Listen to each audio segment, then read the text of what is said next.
क्या आपको पता है कि कुत्तों के द्वारा खुलेआम सहवास किए जाने को लेकर भी एक किंवदंती है। इन लोक कथाओं के मुताबिक कुत्ते द्रौपदी के श्राप के कारण खुले में ही सहवास करते हैं। हालांकि इसका कोई प्रमाण नहीं है। ऐसा कहा जाता है तो सभी मानते हैं। आज हम आपको बताएंगे इस श्राप के पीछे के कारण। एक पल के लिए तो आप खुद चौंक जाएंगे।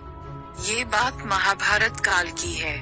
महाभारत में कौरव पांडवों के बीच हुई 18 दिनों की लड़ाई के अलावा और भी बहुत कुछ है जो आप जानकर हैरान रह जाएंगे। इनमें कौरव पांडव के जीवन से जुड़ी बातें भी शामिल हैं। स्वयंवर जीतने के बाद पांडव जब द्रौपदी को घर ले आए तो अर्जुन ने माता कुंती से कहा कि देखिए माता, हम क्या लाए हैं। कुंती भी किसी काम में व्यस्त थी। ऐसे में उन्होंने बिना देखे ही कह दिया कि जो भी लाए हो पांचों भाई बांट लो। बाद में जब उन्होंने द्रौपदी को देखा तो वो खुद हैरान थी कि यह मैंने क्या कह दिया। अब पांडव तो अपनी माँ की हर बात मानते थे।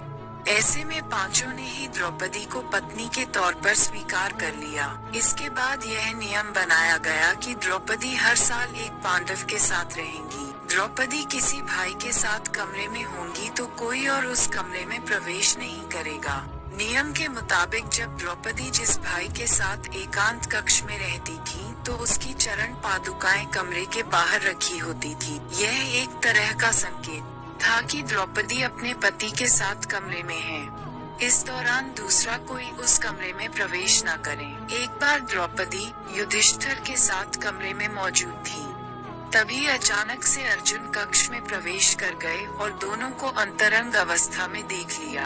युधिष्ठिर और द्रौपदी ने अर्जुन से पूछा कि क्या आपको कक्ष के बाहर रखी युधिष्ठिर की पादुकाएं नहीं दिखी? तो अर्जुन कहा कि नहीं। जब युधिष्ठिर, अर्जुन और द्रौपदी ने पादुकाएं खोजने की कोशिश की तो देखा कि पादुकाओं को एक कुत्ता उठाकर ले गया था। इससे द्रौपदी बेहद क्रोधित हुई।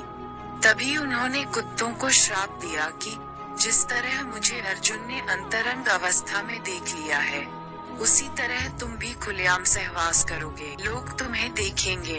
बताया जाता है कि युधिष्ठिर और द्रौपदी के कक्ष में जाने पर नियम के अनुसार अर्जुन को वनवास भी जाना पड़ा। अर्जुन के वनवास को लेकर एक कथा ये भी है कि एक गरीब व्यक्ति रोता हुआ अर्जुन के पास आया और कहने लगा कि मेरी गाय डाकू ले गए, मेरी मदद कीजिए। अब सारे अस्त्र शस्त्र तो युधिष्ठिर के कक्ष में थे। ऐसे में अर्जुन बिना देर किए कमरे में प्रवेश कर गए। अब चूंकि अर्जुन ने युधिष्ठिर और द्रौपदी को देख लिया था, ऐसे में उन्हें वनवास के लिए जाना पड़ा। दंत कथाओं में कुत्तों के खुलेआम सहवास करने की वजह द्रौपदी का श्राप बताया जाता है। कुछ जगह लोक कथाओं में कहा जाता है कि युधिष्ठिर और द्रौपदी को अंतरंग अवस्था में भीम ने देखा था। अर्जुन के वनवास की कहानी जो भी हो, मगर दंत कथाओं में तो कुत्तों के खुलेआम सहवास का कारण द्रौपदी का श्राप बताया जाता है। उम्मीद है दोस्तों आपको ये यूजफुल इन्फॉर्मेशन काफी अच्छी लगी होगी और अच्छी इन्फॉर्मेशन के लिए मेरे चैनल को सब्सक्राइब करें।